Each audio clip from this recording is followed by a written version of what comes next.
Dear friends and followers, welcome to Learn DIY Electronics. Sa video ito, i-demonstrate natin yung ginawa nating DIY power supply. Mura lang to kasi yung mga parts, yung mga materials na ginamit ko dito is available sa Shopee or Lazada. So, tara, test natin. Connect ko tong power cable niya. Okay. Yan.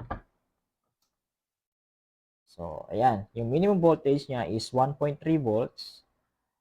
Ayan. Pero yung maximum voltage niya is depende dun sa trim nung centralized power supply na nasa loob nito. In my case, 27.7 siya. Tapos itong current, ayan, meron siyang current adjust. Ito yung current limit, maximum current limit na pwede mong ma-draw sa power supply. O nga pala, gumamit ako ng XL4016 na buck converter para dito sa project na to. Tapos itong red tsaka black, ito yung binding post para sa load. So open na natin. Tinanggal ko na yung screw nito sa loob kanina. So, ayan. Ayan. Ito yung centralized power supply. Ito yung input niya. Meron siyang line filter dito. Tapos itong output niya is connected dito sa wire na brown and blue. Tapos yung input nito, itong buck converter, yun nga, connected siya dito sa input na to. Tapos yung output nung buck converter, yun yung i-feed mo dito sa mga binding post. Mamaya i-discuss natin to sa gamit yung mismong pictorial diagram niya. Tapos ito yung ito yung potentiometer. Pinalitan ko yung naka-built-in na naka-built-in na trimmer resistor. Ayan. So ito 'yon, itong wire na to. Ayan, mas maintindihan natin, mas madaling ma-imagine yung circuit nito kapag yung pictorial diagram yung titingnan natin. So, tara. Ayan. Switch lang ako dun sa presentation. Okay. So, ito yon. Ito yung centralized power supply na 24 volts. Pero meron siyang trimmer, nakaset siya sa 27.7. Yung output nito is connected sa input nitong XL4016 buck converter. Tapos yung output niya, sabi ko nga, connected siya dito sa positive terminal ng binding post. And then yung negative side naman, yung negative polarity is connected dito sa input nitong gauge. So, yung dadaan kasi to sa sa shunt resistor. So, yun yung magme-measure ng current draw. So, ngayon yung positive niya dito sa black na terminal para sa binding post. So, ito naman, itong yellow wire na manipis, connected siya dito sa binding post na red kasi ito yung magme-measure ng voltage. And then, yung gitna, nakahang lang to, not connected siya. Ayan, black not connected. Pag bumili kasi kayo nitong gauge na to, itong meter, voltage and current meter, meron siyang wire na yellow, black, red. Ewan ko, parang standard yata siya na ganun.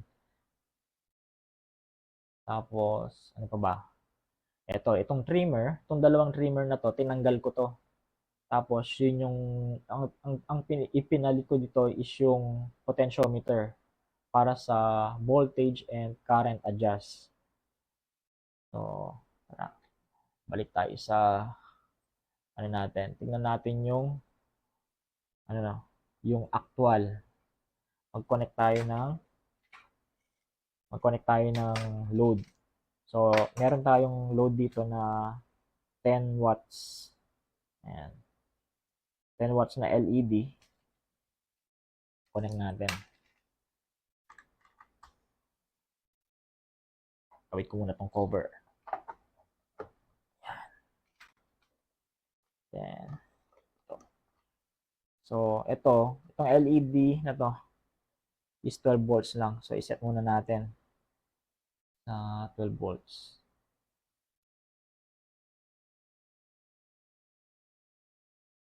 9, 11.2, 12.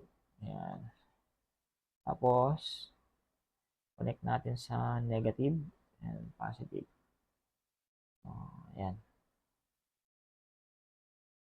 Medyo nakakasilaw.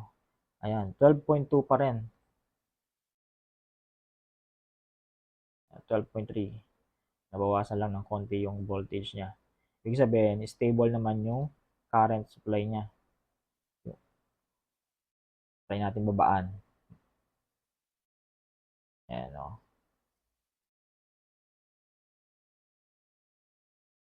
Pero para sa akin, hindi pa rin siya accurate, oh.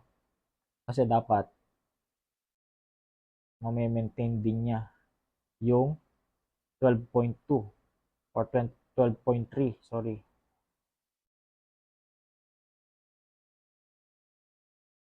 Ayun, ito yung isang disadvantage kapag nagdi-DIY ka ng mga low cost o kaya yung mga readily available na chip lang. So, try natin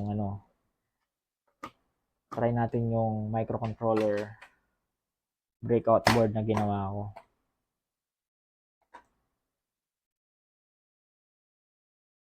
Connect natin sa binding post yung positive and then yung negative.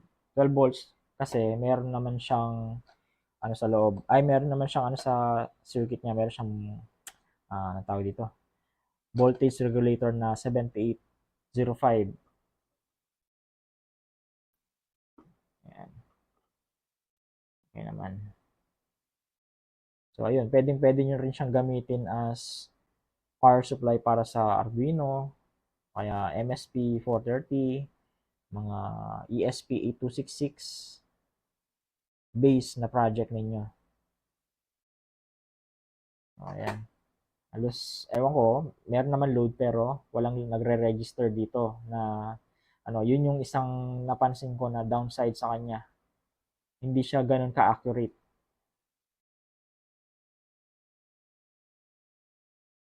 Ayun, sagad na siya, oh. Sagad na. Pero walang nagre-register.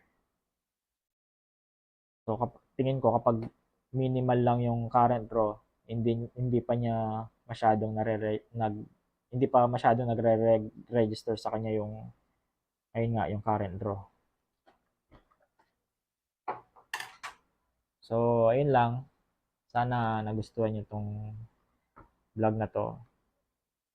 So, don't forget to like and subscribe, guys.